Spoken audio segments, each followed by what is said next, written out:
Well, here I am, finally, with my beloved Eden Amadora, Sister Heart. Hi, love. Oh, hi, honey. We triumphed. Oh my goodness. Oh my goodness. So for those of you who may be tuning into this, Eden and I had quite a, if you're on the line, you can mute your line. That would be great. I'm going to mute everybody. Eden, that'll mean you'll have to unmute yourself for a second. Let me see. Yeah, there you go. Good. So I'm just going to start with a little introduction to you all, and then we'll pop over and we'll be flipping back and forth between Eden and I on the screen.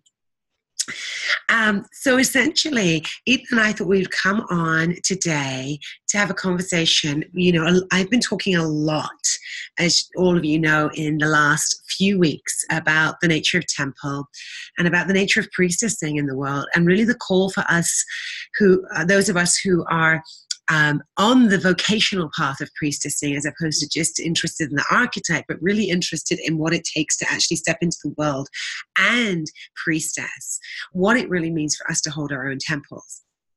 And so one of the things that I was wanting to really highlight was sisters who I have had the great pleasure of working with really intensively over the last few years. In fact, with Eden, I think it's 8 years. I don't know. 9+.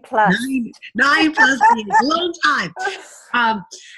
And really looking at what it is to be on the path of initiation and what it is to step into your own temple work. And Eden is a really amazing example of someone who has been doing that in her own life, who has been literally finding her own voice, finding her own work within the lineage of the 13 Moon Mystery School, and then also extrapolating out from that.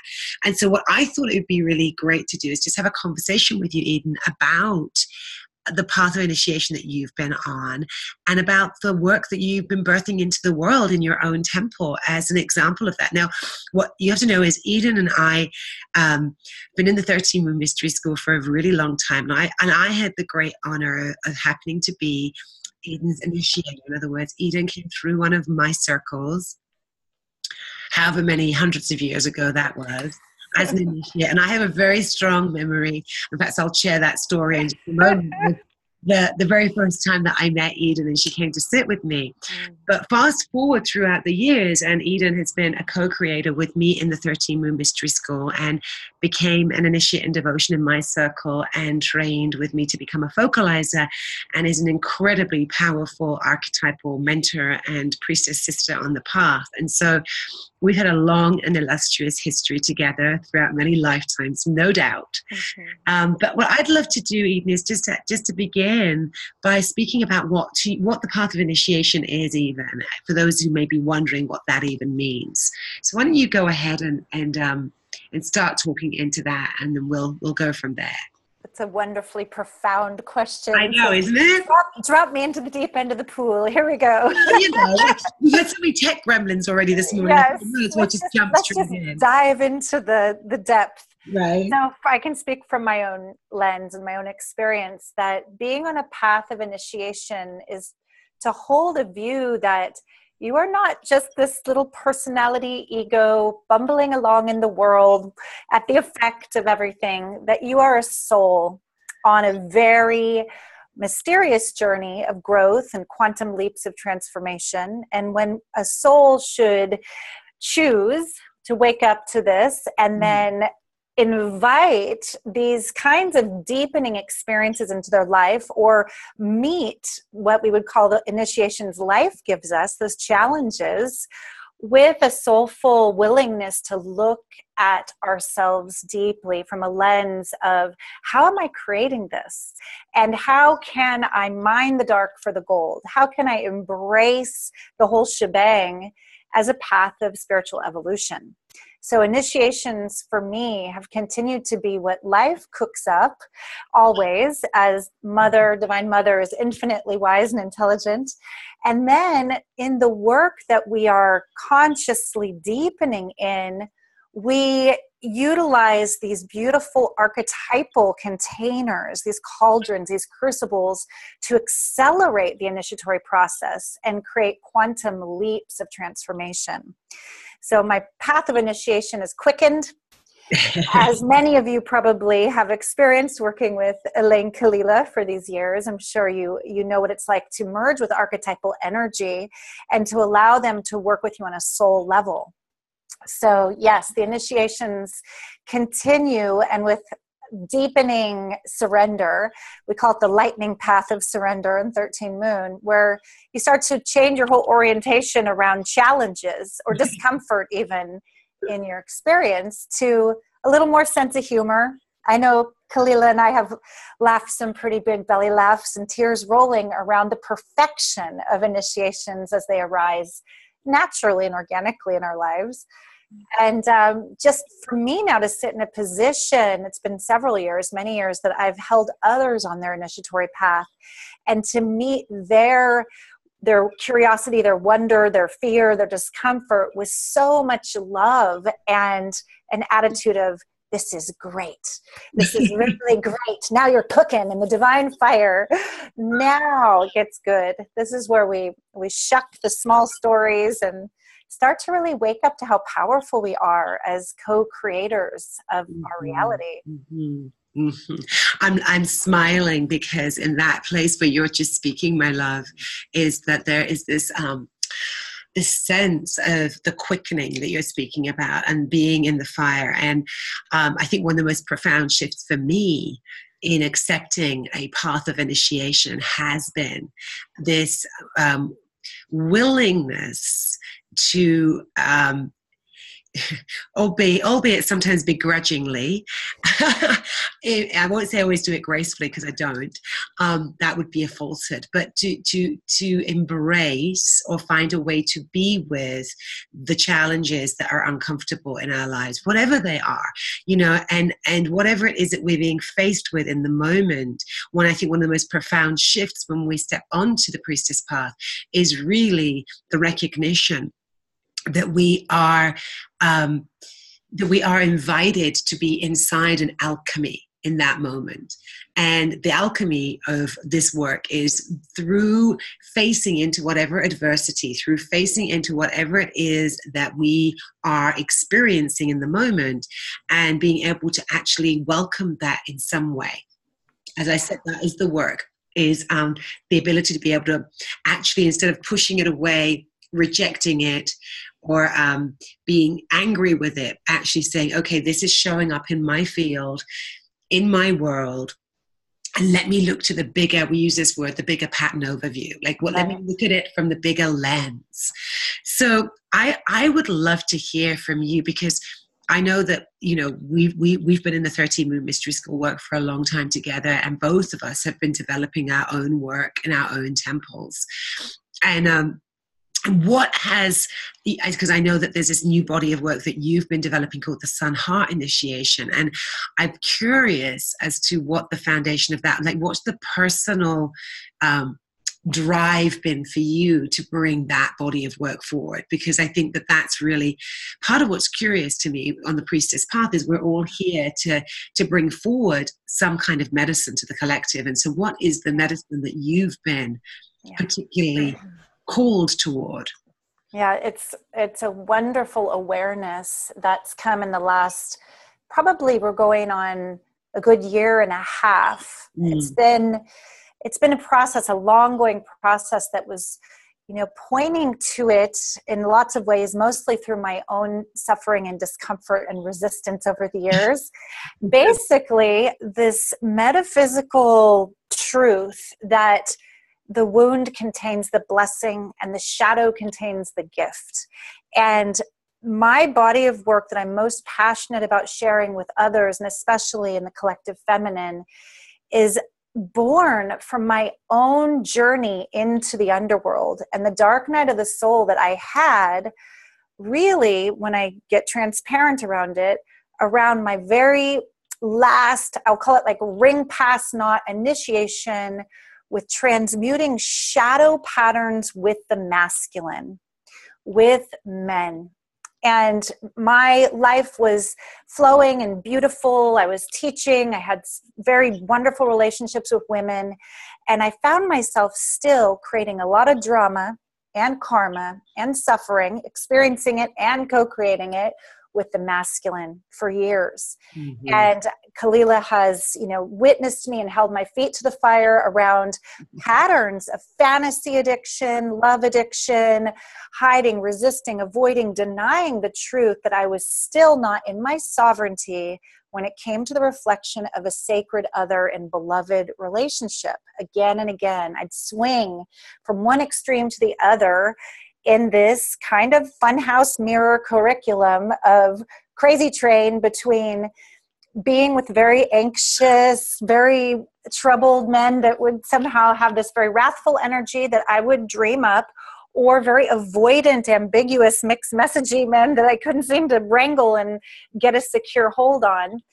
And what I had a challenging time accepting and admitting was that until I came into wholeness and sovereignty in this very, very powerful rite of initiation called the Heros Gamos rite that we visit, and many of you have touched upon it in the Lady of Communion archetype. This became my eye of the needle to really first hit a bottom and a dark night of the soul that was beyond anything I'd ever experienced. And then to come through the other side, so different, so surrendered to the divine.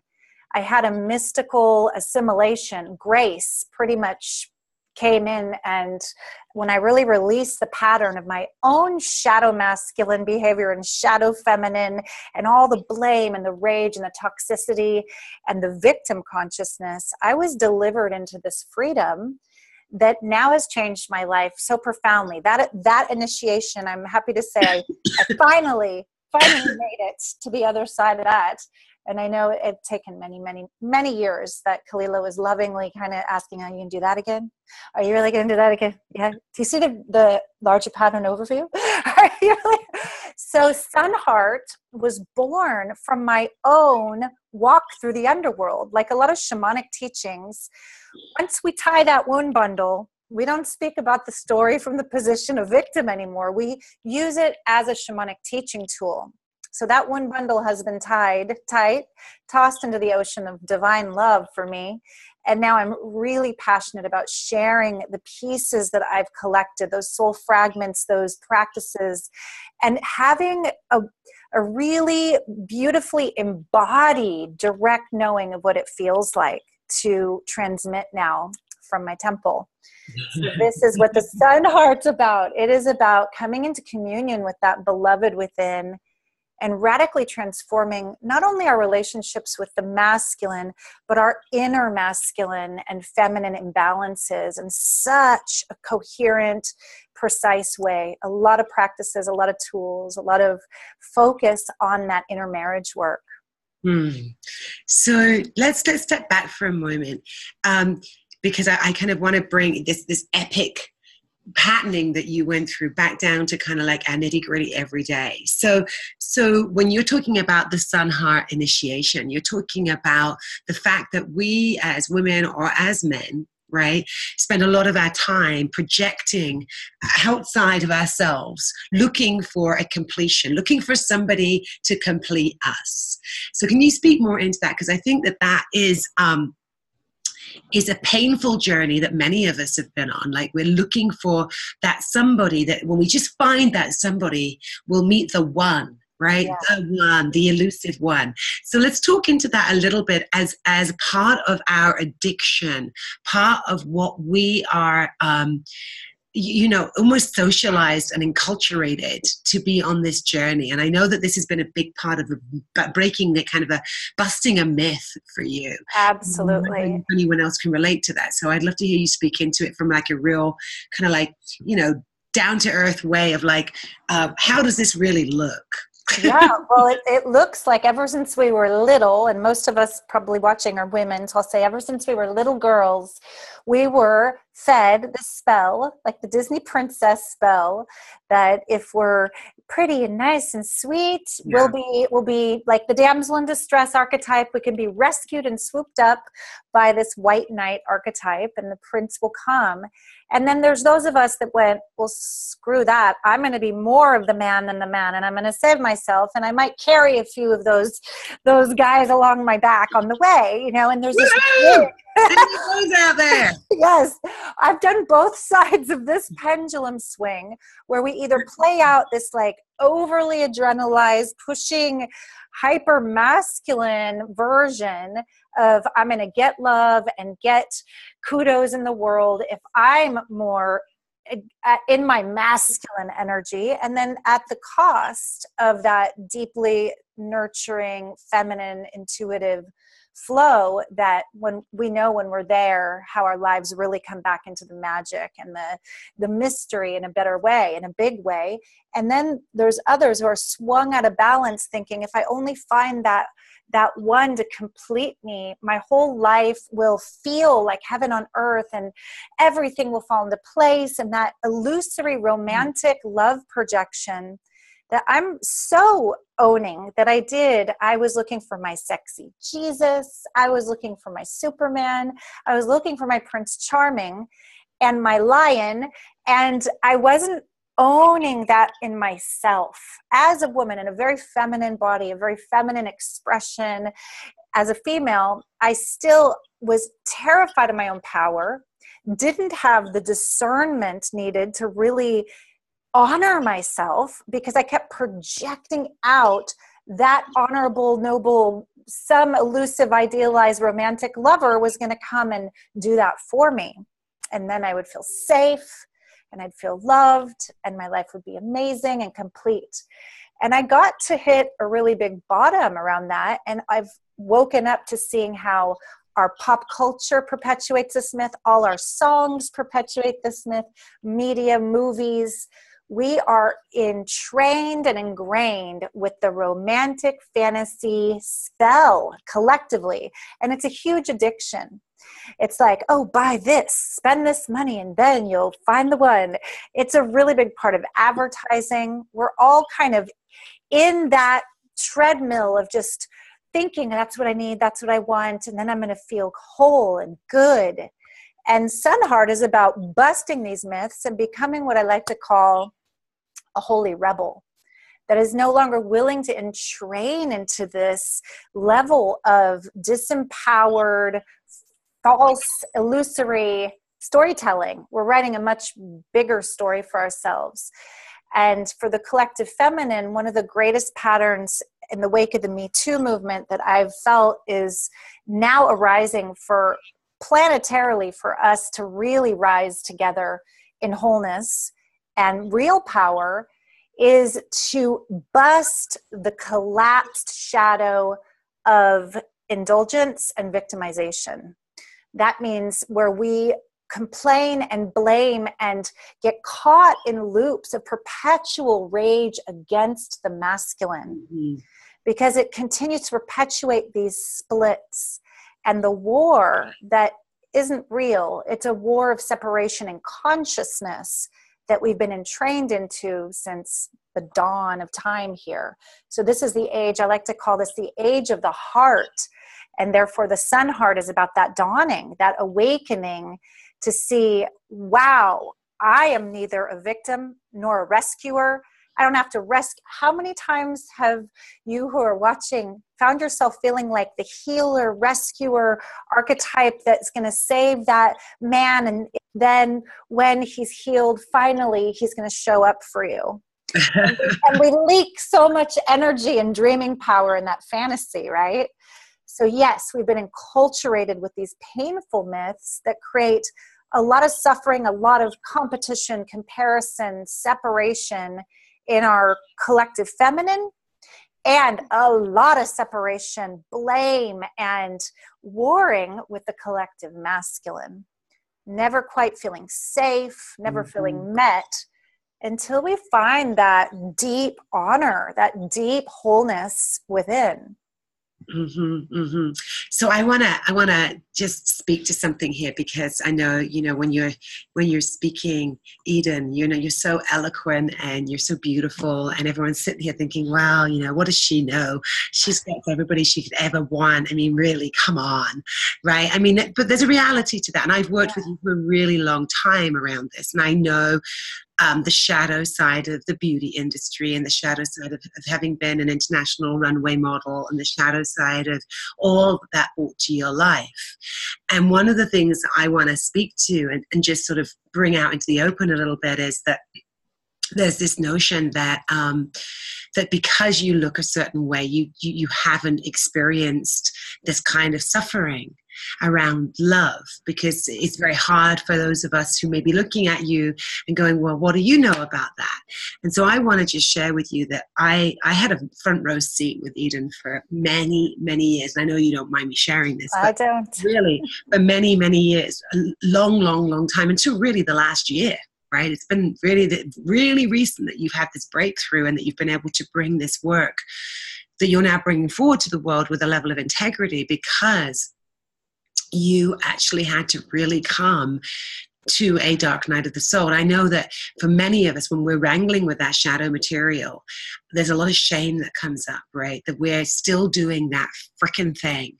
And I've done it, and who hasn't done it? Put your hands in the air, like you just don't care. Because the point is, whatever those soul initiations are, they're not easily won. You know, and we go through many iterations. And so your version was fantasy and love addiction. My version was abusive relationships, right? I went through abuse relationship for maybe 10, 20 years of my life. I was in different forms of abusive relationships where I was abused, I was the abuser, where it was back and forth, where it was victim and perpetrator, where it was a lot of anger and a lot of passion and a lot of excitement and a lot of drama. Right. And those were the things that we thought we were trying to reconcile outside of self. And it wasn't until the moment that I made the choice to really say no to that pattern at a fundamental level, when I reached the ground zero, right? That on your knees place. And this is the place that I witnessed Eden a year ago. Literally a year ago, in full-on grief and depression, and feeling completely at a loss because she had done it again and done it again and done it again. It had dressed itself up in a different visage, and done it again, right? And I want to just talk to that place where, well, number one, having absolute love and absolute unconditional love and compassion for ourselves. That just because Eden and I are here talking, the talking heads on the camera, doesn't mean that we have somehow more advanced in where we're at, or we haven't been through the kinds of destructiveness that maybe you've experienced, especially in the realm of relationship. So first of all, I want to say that. And secondly, I want to ask the question to you, Eden, you know, in that love and fantasy addiction of searching for the one, what was the Kalila Swaha, like the real moment of you getting that? Like, what was that? And let's just give that a moment to land with everybody. Like, how did you wake up out of that? Yeah, I think that I can go back a little further and say that I think that I never trusted the masculine enough to fully surrender into love, to fully unshield my heart. I always had an ace up my sleeve, the back door open. I played more of the avoidant for most of my adult life. And I still suffered in relationship. Things got abusive, verbally abusive, psychologically abusive. And no, the way I looked did not save me in any way from... Sure, maybe I could like attract a new mate quickly, but it was almost like face change, drama is the same exact. Right. And I witnessed you doing that. So what finally happened by grace, and sometimes I use this expression and I don't know that much about it. Some people will say on your spiritual path, some of us will meet what we call our twin flame, like someone whose sacred role is to cook you to the core of whatever needs to be dissolved into love and freed from the illusion of separation. And I enrolled a soul finally, this phase of the journey, where I finally surrendered. For some reason, I enrolled this particular quirky being to be the one. He was my sexy Jesus, my Superman, my Prince Charming. And I rolled all three up and projected it all over him. And in some ways, he really met those projections masterfully. It felt like the most idealized enchantment. And it was a perfect setup because the fall from grace, the highs were so epically high that when the veneer cracked, and boy did it cracked into a crazy like meltdown where I remember sharing with Kalila. I was like, he just said this. And she said, that's called borderline. Like, that's not normal. That's not a safe and healthy person to be in a relationship with. And I couldn't see it coming. And I was so in denial that I gave it several rounds because I was very attached to the rescuer archetype. I was very attached to that almost like martyr archetype, like I'm going to go down into the darkness with this being. Mm-hmm. And what happened was, much like in Nana going down into the darkness, I had to dismantle my spiritual superiority.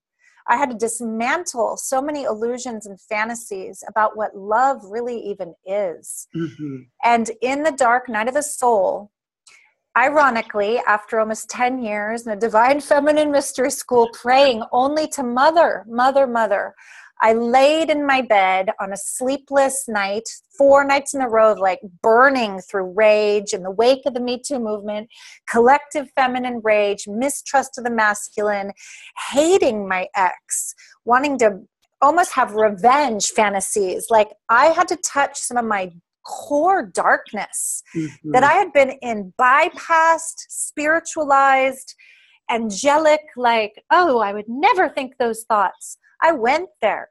I went into the darkest root fears and rage.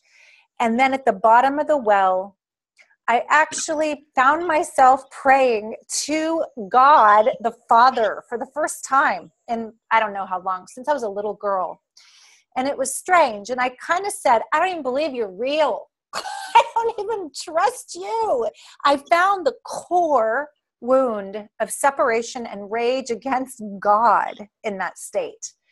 And it sounds kind of wild.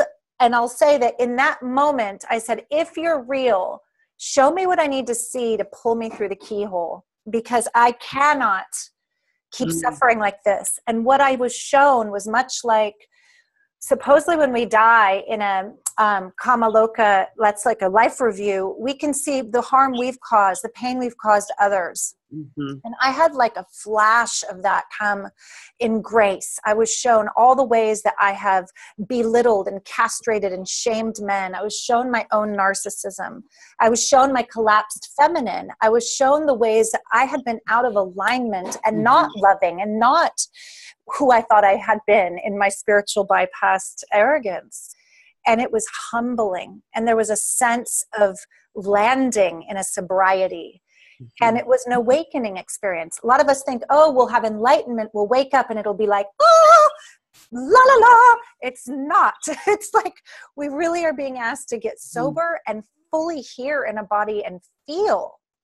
So in my own dark night of the soul, as soon as I saw clearly and I didn't collapse in shame, I really got an integrated, wow, I'm perpetuating all these splits, all these fragments, all this wounding in my love stories with men again and again and again. And I owned it and I let everybody off the cross. I truly released the blame, the hatred, the shaming, the superiority. And in that moment, I had what I call a visitation. I know I shared it with you, Kalila. It was a miracle. There was a light in the darkness of my room that came over me, and it was in the form of a branch. And it was kind of like being inside the leaves and them touching me and swooping down, much like a shamanic smudging or purification. And they were cool and damp, and they smelled like Meyer lemon, and they cleansed, the leaves cleansed me. And as soon as they passed the soles of my feet, I had an experience of blasting into the heart of the sun. And it was all gold light. And in that gold light, I felt that Christ consciousness, that voice, that presence, that nearer than near heaven-like communion of being held in love and absolutely loved and absolutely seen. And it was lasting and timeless. And then I'll say for 3 days after this, I was in such a high ecstatic love state. I would just be crying tears of bliss. I'd be at Whole Foods looking at the rainbow chart thinking, the sun loves me so much. It's so beautiful. The colors are so amazing. And I was in ecstasy. It was like such a difference from that flat, depressed, lost, angry place. I was already full. I felt like I wanted to play my flute for the divine beloved, and I was home in my heart for the first time ever. And that for me was this inner marriage rite. It was the full surrender and the receptivity to the sun awakening in my heart. And that's where the Sun Heart initiation was born from, truly, about a year ago. That's the nugget of it. Such a beautiful rendering of that story. So if you could speak into the essence of the Sun Heart is that unification, that internal Heros Gamos. It is the journey to come to the place of forgiveness of the inner masculine or the inner feminine within you. Yes. It is. To really, really remember that place. And I'm reminded of something as you're sharing, darling, that this is from an astrological point of view, but it's, there's a whole branch of astrology that's, obviously all astrology is archetypal, but there's a whole branch that's particularly based in the archetypes of each one of the planets and each one of the signs. And they speak about where your inner Mars and where your inner Venus is placed. And for those of you who are curious and interested in the astrological path, you might want to actually look yourself to see where Mars and Venus are placed in your own chart. But that the journey is actually an inner marriage between your inner Mars, Venus, and the light and the shadow that they hold. So the internal feminine has both light and shadow, and the internal masculine. And this is the core of the path of our 13 Moon Mystery School. Yeah. So what makes the Sun Heart initiation different? Because I want to just, for those who may be watching, you're like, well, the 13 Moon Mystery School is kind of based around the Heros Gamos as being one of the major initiations. So what have you done with the Sun Heart initiation that's a little different?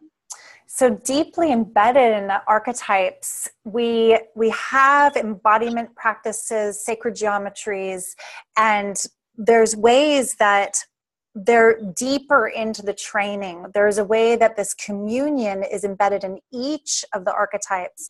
So the Sun Heart goes very, very deep into the union.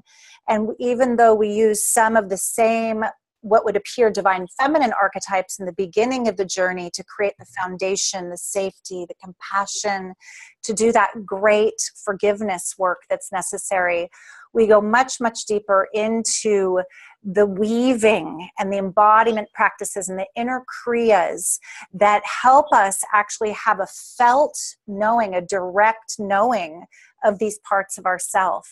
So the Sun Heart is based on not only the embedded inner divine feminine, divine masculine unions within each of the archetypes, at least in the first 5, it's especially focused on embodiment.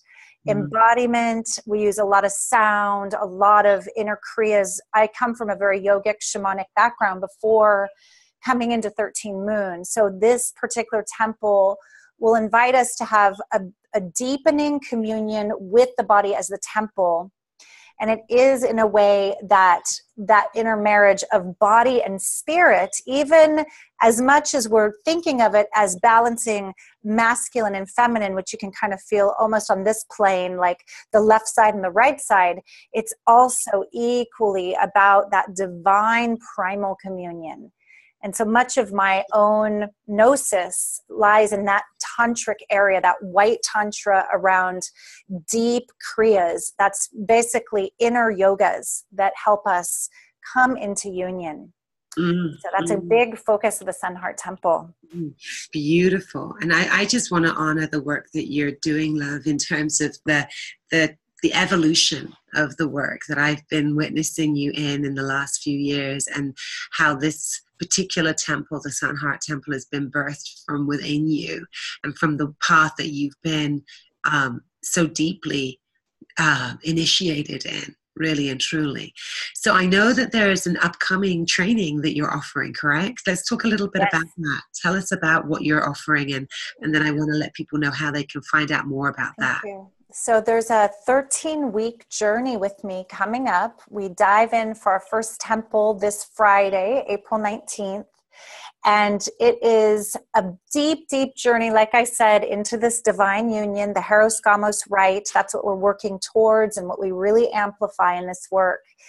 And as you journey with me, you can choose to be in the online group, receiving the transmissions, the inner kriyas, the guided meditations, and doing the homework. And then for those who are really called to receive the extra mentoring for whatever is getting stirred up. As we know, when we do this deep initiatory work, sometimes it moves a lot of material, a lot of charge. So I am offering a second level initiation for those who want to come in and receive private mentoring with me. And then there is a retreat this fall to meet in person and do this really coherent ceremonial work together from October 10th through 13th. So if you go, you can see the page. I have a beautiful site that our beloved sister Rena, who does a lot of Elaine's work too, she's an amazing artist, she created. It's called sunheartfoundation.com. And when you go in, yeah, we can type it into the chat bar. When you go in, you'll feel how some of the images even represent this more celestial kind of Kuan Yin energy. My beloved was asking me, like, why, oh, that's a funny link. I wonder what that is. Let me see if I can just I'll get it. There you go. Yeah. So this one aspect is about really coming from that celestial cosmic place. It's an involution process. I know in 13 Moon, we talk a lot about embodiment and involution rather than ascension, like getting up and out of here. It's a very feet on the ground, practical, being the eyes of the goddess, the hands of the goddess, the voice piece of the goddess. So this celestial embodiment, when you visit the page, you'll see I've kind of used this practice of years of modeling now to model these archetypal frequencies. So there's this more Kuan Yin energy that comes in really strong. And then a little bit further down the page, you'll see me like kind of wise woman with the staff and very primal and showing some skin. Because ultimately it's about loving and accepting this whole shebang, the vehicle we're in, no longer wanting to get up and out of here, really coming all the way in, bringing that divine celestial essence into every cell, every molecule, down to the DNA itself, where the real alchemy quickens us into our next level of evolution, which I just love. When I think about Sun Heart, I can't help but think about, what do we become if we're evolving? There's this conversation around hologenesis, like eventually species evolve and they sometimes split even into two different shapes, two different qualities, two different evolutionary paths. And when I think of Homo sapien, which is like the thinking man, to know, sapere, and then I think of Uomo luminos, the enlightened or illuminated man.